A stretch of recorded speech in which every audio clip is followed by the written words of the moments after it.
Hello friends, welcome back to my channel Nirmala fashion world. स्वागत है आप सबका। आई होप आप सब लोग अच्छे होंगे, स्वस्थ होंगे और खुश होंगे, मस्त होंगे। तो फ्रेंड्स, आज मैं आपके लिए 4 टक्स ब्लाउज़ की बहुत ही सिंपल, सरल और आसान कटिंग लेकर आई हूँ ब्लाउज़ की। जो जिन्हें सिलाई नहीं भी आती वो भी इस कटिंग को देखकर बहुत आसानी से 4 टक्स ब्लाउज़ की कटिंग कर सकते हैं। तो बहुत ही सरल मेथड है। और ये मैं काट रही हूँ अस्तर वाला ब्लाउज़। तो जैसा कि आपने देख लिया, ये इसका अस्तर है और जो मेन फैब्रिक है वो हमारा ये है। तो अस्तर वाले ब्लाउज में कई लोगों को कटिंग करते समय प्रॉब्लम आती है, तो वो सारी ट्रिक मैं आपको बता रही हूँ आज कि आप किस तरीके से बहुत आसान तरीके से अस्तर वाले ब्लाउज की 4 टक्स ब्लाउज की बहुत आसान सी कटिंग कर सकते हैं। सबसे पहले आपको करना है अस्तर पर कटिंग। आपको अस्तर पर कटिंग कैसे करना है, तो अस्तर देखिए कुछ इस तरीके से आप सबसे पहले प्रेस कर लीजिए और उसके बाद जिस भी नाप का आपको ब्लाउज़ बनाना है उसका मेजरमेंट लेना बहुत ज़्यादा इंपॉर्टेंट है। तो सबसे पहले ब्लाउज़ में हमें लेनी है इसकी लेंथ, यानी इसकी लंबाई हमें नाप लेनी है कि हमें कितनी लंबाई का ब्लाउज़ बनाना है। लंबाई हमेशा आपको बैक साइड से नापनी है। तो इस तरीके से ब्लाउज़ को पलट लिया है हमने और इंची टेप हमें लगाना है। जहाँ से हमारे शोल्डर जॉइंट होते हैं वहाँ से हमें इंची टेप रखना है और बिल्कुल सीधा रखते हुए जो हमारी लेंथ आ रही है उतना हमें नाप ले लेना है। जैसे कि इस ब्लाउज़ की तैयार लेंथ आ रही है 14 इंच, तो हम इसमें 1 इंच का प्लस कर देंगे और हमारी फुल लेंथ रखेंगे 15, क्योंकि आधे इंच ऊपर आधे इंच नीचे सिलाई में चली जाएगी। उसके बाद यहाँ पर मैंने चेस्ट का भी जो है नाप ले लिया है। तो चेस्ट का नाप आ रहा है मेरा 32, इसका मैं चौथा भाग करूँगी तो 8 इंच आ जाएगा। इसी नाप से आपको जो आपका जो अस्तर है उसको फोल्डिंग करना है। इसमें आपको चेस्ट साइज ध्यान रखना है और जितना आप मार्जिन लेना चाहते हैं उतना मार्जिन का कपड़ा भी ऐड करके इसे अच्छी तरीके से फोल्ड कर लीजिए। अब यहाँ मैंने दोनों तरफ 15-15 इंच पर निशान लगा लिया है और एक सीधी लाइन बना ली है, जिससे मेरा जो फैब्रिक है एकदम सीधा रहे, कहीं भी ऊपर नीचे ना हो। उसके बाद यहाँ पर गले की लंबाई मैंने ली है तकरीबन 10 इंच और ऊपर मैं ले रही हूँ 5 इंच के शोल्डर, क्योंकि मेरी ब्लाउज़ की लेंथ है 10 इंच। तो शोल्डर 5 इंच से ज़्यादा आपको नहीं रखने हैं, तो 5 इंच शोल्डर ले लिए हैं और शोल्डर की लेंथ में ले रही हूँ यहाँ देखिए 5.5 इंच। ऊपर से मैंने 5 इंच लिया है, जो शोल्डर की चौड़ाई है 5 इंच है और नीचे की तरफ से मैंने इस पर 5.5 पे निशान लगाया है। तो इस तरीके से यहाँ पर एक बॉक्स बना लेंगे हम, जिसमें हम देंगे आर्म होल की गोलाई। तो ध्यान रखना है, ऊपर मैंने 5 इंच लिया है और नीचे जो लंबाई ली है इसकी वो 5.5 ली है।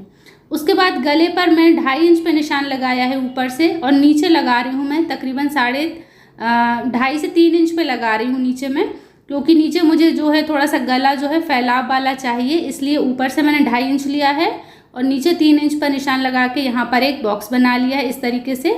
और इसमें हम दे देंगे हमारे गले की शेप। तो यहाँ पर मैं दे रही हूँ गोल शेप, आप चाहें तो जिस भी कोई डिज़ाइन का बनाना चाहें तो वो शेप कर सकते हैं। उसके बाद देखिए यहाँ पर जो हमने आर्म होल के लिए बनाया है बॉक्स, यहाँ पर हमें इस तरीके से इंची टेप को रखना है और यहाँ 1.5 इंच पे एक निशान लगा लेना है। ये हम बैक साइड के लिए लगा रहे हैं, तो बैक साइड के लिए हमेशा 1.5 इंच पर ही आपको निशान लगाना है। उसके बाद देखिए यहाँ से मैंने लिया है तो 3.5 पे निशान लगाया है और यहाँ पर मैं चेस्ट का जो फिटिंग साइज़ है 8 इंच वो उस पर निशान लगा दिया है। और अब इन दोनों निशानों के बीच से ही हमें जो हमारे आर्म होल की गोलाई दे देनी है। तो देखिए इस तरीके से आर्म होल का शेप आपको हल्के हाथों से दे देना है बहुत अच्छी तरीके से। तो ये आर्म होल का शेप हो गया है हमारा कंप्लीट। इसके बाद हम यहाँ नीचे टक्स वाले एरिया पे आ जाएंगे। तो टक्स के लिए मैं लगा रही हूँ 4.5 इंच की दूरी और 4.5 इंच की लंबाई में ही ये जो है टक्स के निशान मैंने लगा लिए हैं। तो ये हो गई है कंप्लीट। अब इसके बाद देखिए कमर की तरफ से भी हमें यहाँ क्या करना है, आधे इंच के ऊपर मैंने एक निशान लगा लिया है और इस आधे इंच वाले निशान को मैंने टक्स वाले एरिया से तिरछा करके मिला दिया है। तो ये हमारी बैक साइड की फुल हमारी हो गई है ड्राफ्टिंग और इसकी कटिंग भी हमने अच्छी तरीके से कर ली है। तो फ्रेंड्स बहुत सरल तरीका है। और अब देखिए मैंने डॉट के निशान को भी थपथपा के बैक साइड में जो इसके निशान थे उन्हें गाढ़ा कर लिया है। अब हम करेंगे फ्रंट पार्ट की कटिंग। तो जो बचा हुआ कपड़ा है उस पर मैं लगा रही हूँ 13 इंच पे निशान, जो कि हमारे फ्रंट पार्ट की लेंथ है। 13 इंच के बाद देखिए शोल्डर यहाँ भी मैंने 5 इंच ही रखे हैं और गले की जो मैं ले रही हूँ चौड़ाई वो भी 2.5 इंच ही रखी है। नीचे की तरफ से मैं गले की लंबाई ले रही हूँ 7 इंच, आप अपने साइज़ के अकॉर्डिंग ले सकते हैं। और यहाँ पर गले की चौड़ाई भी मैं 3 इंच ही रख रही हूँ, क्योंकि मुझे सामने से भी थोड़ा सा मतलब फैला गला बनाना है। एकदम चिपका हुआ गला बनाओ तो अजीब सा लगता है। तो यहाँ पर मैंने 3 इंच लिया है जो नीचे की तरफ से, ऊपर 2.5 इंच लिया है और इसको भी इस तरीके से हम बॉक्स बना लेंगे। तो बॉक्स हमारा बन चुका है। और जैसा कि मैंने आपको बताया शोल्डर मैंने 5 इंच लिए थे बैक साइड के लिए, तो फ्रंट के लिए भी हमें उतना ही लेना है। और जो शोल्डर की लेंथ थी वो मैंने यहाँ पर आर्म होल के लिए 5.5 इंच पे यहाँ निशान लगा लिया है। तो यहाँ पर मैंने लाइन खींच दी है 5.5 इंच पे, और इस तरफ से भी 5.5 इंच पर एक निशान मैंने लगा लिया है। और यहाँ पर बॉक्स बना दूंगी जिसमें आर्म होल की गोलाई देंगे हम आगे वाले पार्ट के लिए, यानी फ्रंट पार्ट के लिए। अब देखिए इस निशान पर हमें इंच टेप को रखना है और यहाँ पर 1/2 इंच पे हमें एक निशान लगाना है आर्म होल की गोलाई के लिए। बैक साइड के लिए हमने 1.5 इंच पर लगाया था, आगे के लिए हम 1/2 इंच पे लगाएंगे, ये आपको ध्यान रखना है।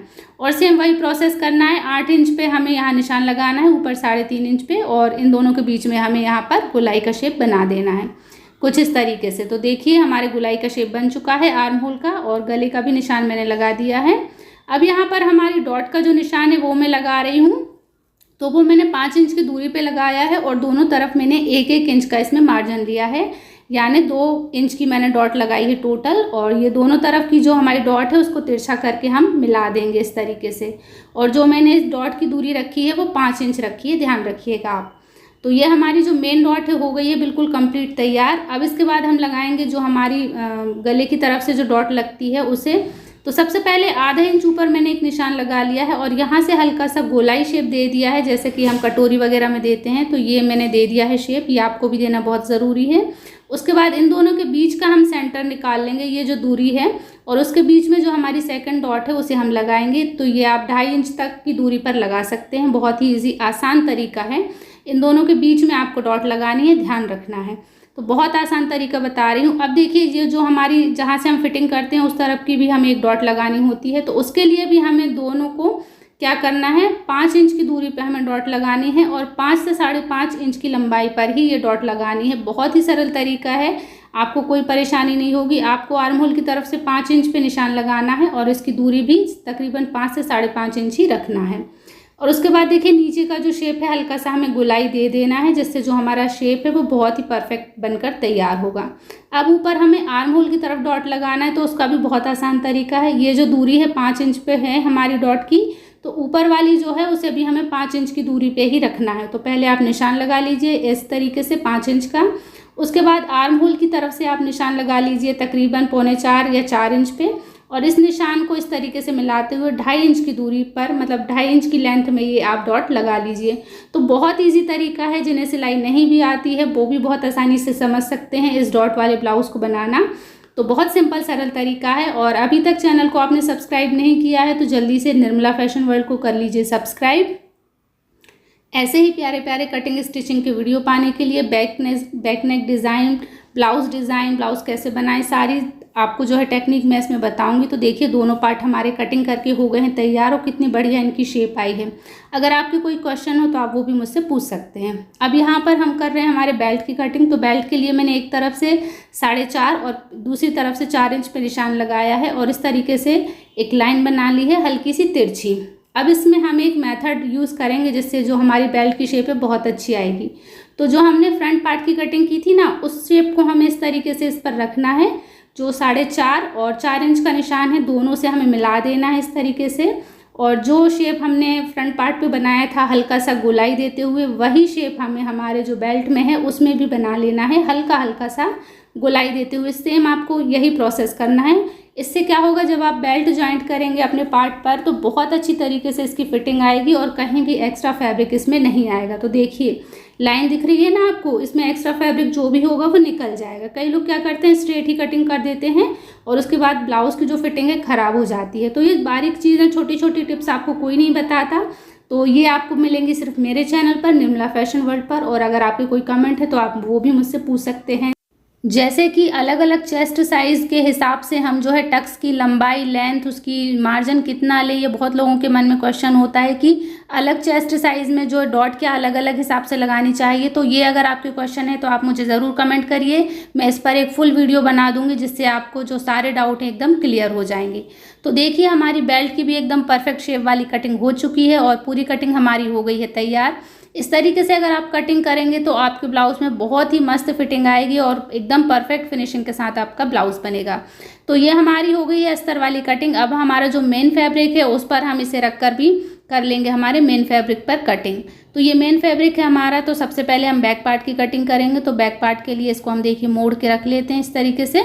ये जो हमारी लेस है वो निकलने वाली नहीं है, तो ये इस पर जॉइंट है। इसी तरीके से हमें इसे रखकर कटिंग करना है। एक चीज़ और हमेशा ध्यान रखिए कि आपको जो है अस्तर से ज़्यादा मेन फैब्रिक वाले कपड़े पर मार्जिन लेते हुए कटिंग करनी है, ताकि जब आप इस पे दोनों में जॉइंट लगाएं अस्तर और मेन फैब्रिक में, और अगर कोई गड़बड़ हो जाती है तो आपके पास एक्स्ट्रा फैब्रिक अवेलेबल रहे मेन आपके जो ब्लाउज़ का है वो। इसलिए हम जो है बिल्कुल नाप का ब्लाउज़ का जो पीस होता है उसको कट नहीं करते हैं, बल्कि उसे एक्स्ट्रा यानी कि ज़्यादा ही कट करते हैं। बाद में जब हम जॉइंट कर लेंगे दोनों फैब्रिक को, उसके बाद जो भी एक्स्ट्रा फैब्रिक होगा उसे कट करके निकाल देंगे। लेकिन पहले जब आप कटिंग करेंगे तो आपको एक्स्ट्रा फैब्रिक ही कट करना है। तो बहुत ही सिंपल, सरल और आसान तरीका है ये बेल्ट वाली ब्लाउज़ बनाने का या 4 टक्स ब्लाउज़ बनाने का। अगर आपके कोई कमेंट हैं, अगर इस वीडियो को देखकर आपको कुछ समझ में नहीं आ रहा है तो आप मुझे कमेंट कर सकते हैं। और अगर एक बार आप ये वीडियो अच्छी तरीके से ध्यान से देख लेंगे तो आपको पूरी कटिंग अच्छे से समझ में आ जाएगी। और जिन्होंने कभी भी सिलाई या कटिंग नहीं की है उन्हें भी बहुत आसानी से कटिंग स्टिचिंग समझ में आ जाएगी।